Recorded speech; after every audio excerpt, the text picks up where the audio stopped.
গরিবের সংসারে অত্যাধিক বিলাসিতা না করেও কিন্তু অল্প মাত্রায় ঘর সাজিয়ে ঘরকে সুন্দর করে পরিপাটি করাটাও একটা রুচির পরিচয়। Hello everyone, good evening. কেমন আছো তোমরা সবাই? আশা করছি সবাই খুব ভালো আছো, আর আমিও বেশ ভালো আছি। আর আজকে আমি সন্ধেবেলায় দেখো বসে পড়েছি যত রকমের তরকারি পাতি সব কিছু কাটতে। কারণ কি বলতো, এই তরকারিগুলো না আমি আজকে রান্না করব না, এইগুলো রান্না করব আমি কালকে। তো আগের দিন আমি একটু যদি হাতের কাছে সমস্তটা জোগাড় করে রাখি, তাহলে পরের দিন রান্নাবান্না করতে কিন্তু অতটাও অসুবিধা হয় না। তো এই রকম করে প্ল্যান মাফিক সংসারের প্রত্যেকটা কাজ সুন্দর এবং পরিপাটি করে গুছিয়ে করতেই কিন্তু আমি ভীষণ ভালোবাসি। আর সেই কারণেই দেখো আমি কিন্তু প্রত্যেকটা জিনিস অপচয় করতেও খুব নষ্ট করতে খুবই বিরক্ত বোধ হয়। আমার বাড়িতে না আজকে একটুও আলু ছিল না, তোমাদের বললে বিশ্বাস করবে না। তো অল্প অল্প সেই ছোট ছোট আলুগুলো হয় না, যেগুলো খোসা সদ্য ভাজা খেতে ভীষণ ভালো লাগে। তো সেই আলুগুলো আমি কি করলাম বলো তো, পরের দিন সকালে যেহেতু কাটতে অনেকটা সময় লেগে যাবে, সেই কারণে আমি আগের দিন বসে বসে সমস্ত আলু যতটুকু লাগবে আমার পরের দিন সবটা কেটে জোগাড় করে ফ্রিজের মধ্যে ভরে রাখলাম। আর কালকে আমার বাড়িতে আসবে ননদ, নন্দাই, তারপরে ভাগ্নি, সবাই আসবে। সেই কারণে বিশেষ আয়োজনও আছে, রান্না বান্নার প্রস্তুতি। আর দেখবে বাড়িতে লোকজন এলে একটু খিচিবিচি হয়, তাই জন্য আমি আগের দিন রাত্রিবেলা থেকেই কিন্তু সমস্ত রান্নার জোগাড়টা আমি করে রাখছি। তাতে আমার রান্না করতে পরের দিন আর একটুও ঝামেলা হবে না। ভীষণ রিল্যাক্সে করে সুবিধার মধ্যে দিয়ে আমার কাজগুলো কিন্তু কমপ্লিট হয়ে যাবে। দেখো আমি কিন্তু মিক্সার গ্রাইন্ডারে মশলাটাও কমপ্লিট করে রাখলাম, আর মশলাটা আমি ডিপ ফ্রিজে ভরে রাখলাম। কারণ কি বলো তো, এখন তো গ্রীষ্মকাল চলে এসছে, রাত্রিবেলা হচ্ছে, ঝড় বৃষ্টি আরম্ভ হয়ে যাচ্ছে। তো আমি না সবসময় ফ্রিজটা চালাই না, এতে করে কিন্তু আমার অনেকটা পরিমাণে কারেন্টেরও সাশ্রয় হচ্ছে। কারণ আমি ওই সকাল থেকে দুপুর সন্ধ্যা অবধি আমার ফ্রিজটা চালু রাখি, তারপর সন্ধ্যাবেলায় কিন্তু ফ্রিজটাকে অফ করে দিই। তো সারা রাত আমার ফ্রিজটা কিন্তু বন্ধই থাকে। কারণ কি বলো তো, ওই যে বললাম মেঘ ঝড় বৃষ্টি হচ্ছে, এবার মেঘ ঝড়ে যদি বড় বাজ পড়ে আমার ফ্রিজটা নষ্টই হয়ে যায়, তাহলে কিন্তু আমার শখের জিনিসটা চলে যাবে। তো সেই কারণে শখের জিনিসের প্রতি একটু যত্ন, একটু কিন্তু কেয়ারিং সব কিছুই কিন্তু দরকার সংসারে থাকতে গেলে। তো এখন চলে এসেছি পরের দিন সকালবেলায়, দেখতেই পাচ্ছ তোমরা আমি কিন্তু রান্না বসিয়ে দিয়েছি বন্ধুরা। সকালবেলায় উঠে বাসি কাজকর্ম সেরে বাসি কাপড় ছেড়ে চলে এসেছি একেবারে রান্নাঘরে। আর দেখতে পাচ্ছ আজকে নিয়েছিলাম বিরাট বড় একটা রুই মাছ। এত বড় রুই মাছ নিয়েছিলাম, আমার ছেলে ভীষণ খুশি হয়েছে, কারণ ও এমনিতেই কাটা মাছ খেতে ভীষণ ভালোবাসে। তার সাথে নিয়েছিলাম 250 গ্রাম মতো গলদা চিংড়ি। আর এদিকে দেখো আমার কিন্তু পটল ভাজাটা কমপ্লিট হয়ে গিয়েছিল, তারপর বেগুন ভাজাটাও বসিয়ে দিয়েছি, আর এখন কিন্তু সেটাও কমপ্লিট হয়ে গিয়েছে। আর এখন আমি রান্না বসিয়ে দিয়েছি দেখো মাছের ঝোল। আর এদিকে পাশে প্রেসার কুকারে আমি বসিয়ে দিয়েছিলাম ওই যে নিয়েছিলাম না গলদা চিংড়ি, তো সেই গলদা চিংড়ির সাথে এঁচড়। তো ওটা কিন্তু ভালো করে কষিয়ে প্রেসার কুকারে একটা সিটি মারতে দিয়েছি। রান্না বান্না কিন্তু আমার সব শেষের দিকেই, মাছটা হলেই আজকে রান্না কমপ্লিট হয়ে যাবে। আসলে কি বলো তো, আগের দিন একটু কাজ কমপ্লিট করে রাখলে না পরের দিন আর একটুও ঝামেলা হয় না। তো সেই কারণে দেখো আজকে আমার রান্নাবান্না 11টার মধ্যেই কিন্তু কমপ্লিট হয়ে গেছে।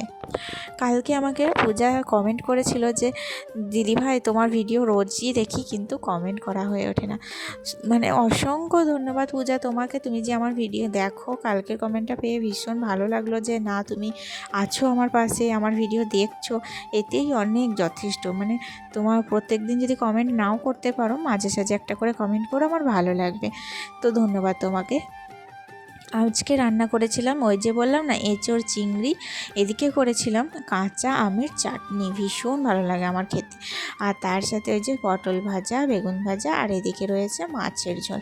আর তাছাড়া আজকে আমাদের গ্রামে রামনবমী, বুঝতেই পারছো রামনবমী উপলক্ষে আমাদের পাশেই যেহেতু রাম মন্দির আছে, তো আমাদের গোটা মুর্শিদাবাদে এই একটাই রাম মন্দির আছে। তো আমার সেটা কিন্তু আমাদের গ্রামে। তো আমি কিন্তু সেই জন্য নিজেকে খুবই মানে ভাগ্যবান মনে করি। তো সচরাচর রামের মন্দির তো সব জায়গায় পাওয়া যায় না, তো সেটা আমার গ্রামে আছে মানে আমি সত্যি আমার গ্রাম এবং আমি নিজে আমার শ্বশুরবাড়ি সম্পর্কে খুবই গর্ববোধ করি। আজকে সেখানেই আছে অনুষ্ঠান। তো আমার রান্নাবান্না তো কমপ্লিট হয়ে গেছে, বাড়িতে সমস্তটাই রান্না করে এখন দেখো গ্যাস ওভেনটা মুছে নিয়ে স্নান টান সেরে আমরা কিন্তু সবাই মিলে বেরিয়ে পড়ছি, কারণ রাম মন্দির যাবো রে। রাম মন্দিরে সবাই কিন্তু নিমন্ত্রণ করে গেছে, ওখানে কিন্তু বিরাট বড় করে মহোৎসব হয়, সকলে খেতে আসে জানো তো, অনেক দূর দূরান্ত থেকে লোকজন আসে। আর আমরাও কিন্তু দেখো বেরিয়ে পড়েছি। প্রথমে যাব মন্দিরে, মন্দির প্রাঙ্গণে ঠাকুর দর্শন করব, ঠাকুরের হোমযজ্ঞে টিকা নেব, ঠাকুরকে প্রণাম জানাবো, তারপর কিন্তু যাব ছেলেকে খাওয়াতে। আর আমার ছেলে দেখো স্নান টান করে কিন্তু রেডি হয়ে গেছে, মানে যাওয়ার জন্য খুবই উৎসাহ। ও কিন্তু এমনিতে ঠাকুরের মহোৎসব খেতে ভীষণ ভালোবাসে, সেটা যে কোনো জায়গারই হোক না কেন। এই যে দেখো ফাইনালি চলে এসেছি রাম মন্দির। এটা হচ্ছে আমার গ্রামের রাম মন্দির, বুঝতেই পারছো বিরাট বড় একটা মন্দির।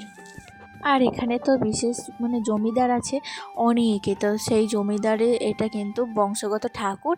আর যেহেতু আমাদের গ্রামের ঠাকুর, তাই আজকে আমরা সবাই মিলে চলে এসেছি। কত দূর দূর থেকে লোক এসেছিলো জানো, বিশাল ভিড় হয় কিন্তু এই মন্দিরটাতে। আর ওই যে পাশে কিন্তু রয়েছে বাবা ভোলা। তো আমরা এখন যাচ্ছি বাবা ভোলার আশীর্বাদ নিতে। এই বাবা ভোলা কিন্তু সচরাচর সবাইকে দেখা দেন না, তো আজকে যখন দেখা পেয়েছি সেই ভাবলাম তোমাদের সাথেও একটু শেয়ার করে নিই। আর কি বলো তো, রাম মন্দিরে না এখানে একটু হরিনাম সংকীর্তন হচ্ছে, তো ভীষণ লোকজন আছে। এখন কিন্তু মন্দির প্রাঙ্গণটা অনেকটাই ফাঁকা, কারণ পুজোর সময় অনেক লোকজন ছিল। আর এখন যেহেতু দুপুর টাইম হয়ে গেছে, ওই 12:30টার মতো বাজে, তো সবাই কিন্তু খাওয়ার দিকে চলে গেছে, তাই জন্য ফাঁকা ফাঁকা কিন্তু মন্দিরটা লাগছে দেখতে। তাছাড়া মন্দিরটা সাজিয়েছিল খুব সুন্দর করে, রাত্রিবেলায় তো টুনি বাল্ব দিয়ে সাজিয়েছিল, দেখতে ভীষণ ভালো লাগবে। যেহেতু দিনের বেলায় তোমাদের দেখাচ্ছি, তাই টুনিগুলোকে আর দেখানো হলো না। তো যাই হোক বন্ধুরা, এখানে তো সমস্ত কাজকর্ম শেষ, আমার হোমযজ্ঞের ফোঁটা নেওয়াও কমপ্লিট হয়ে গেছে। আর আমি ভাবছিলাম যে কি পরে আসবো, তো দেখো কি পরবো ভাবতে ভাবতে না হঠাৎ করে চুড়িদারটার কথা মনে পড়লো, তো ভাবলাম যে এই চুড়িদারটাই পরে যাই।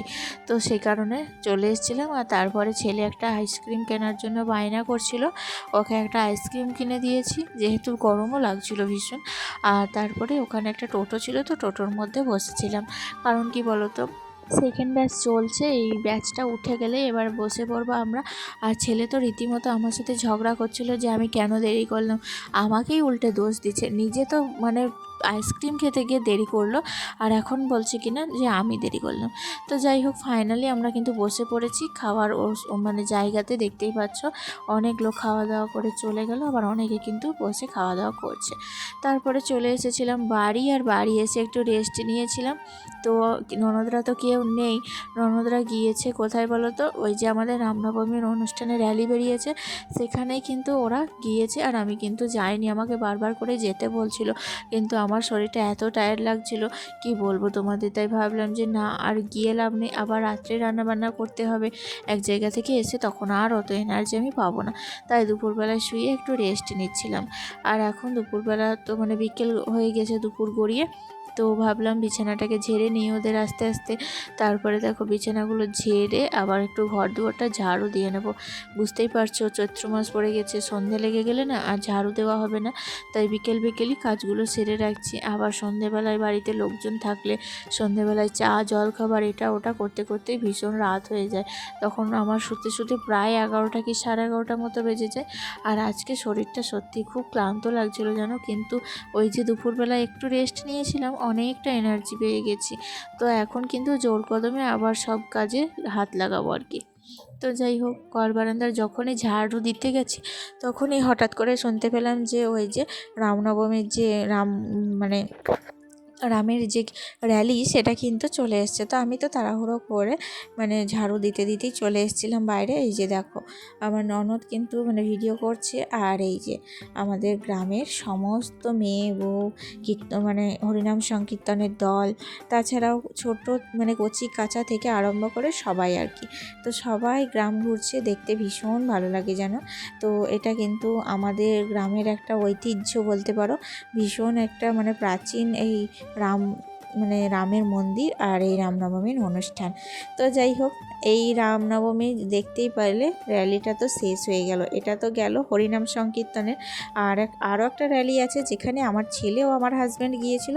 এই যে এটা হচ্ছে সন্ধেবেলায় এসেছিলো, এটা হচ্ছে ডিজে, মানে বুঝতেই পারছো এখনকার যা কালচার সেই অনুষ্ঠান আর কি। তো যাই হোক বন্ধুরা, এখন এইটাই এইটাই এখন চাল। তো যেটা যখন যুগের সাথে তাল মিলিয়ে আমাদের চলতে হয়, যখন যেটা আসছে তখন তার সাথে মানে তাল মিলিয়ে আমাদের কিন্তু চলতে হচ্ছে। তো চলো বন্ধুরা, তাহলে আজকের মতো ভিডিওটি আর বড় করলাম না, এখানেই শেষ করলাম। তাহলে কেমন লাগলো রামনবমীর আজকের ভিডিও অবশ্যই কমেন্টে জানিও। আর তোমাদের ওখানে তোমরা কিভাবে আমাদের রামনবমী কাটালে অবশ্যই আমাকে কমেন্টে বলো, আমি তোমাদের উত্তরের অপেক্ষায় থাকলাম। আজকে তাহলে আসি, দেখা হচ্ছে নেক্সট ব্লগে। টাটা।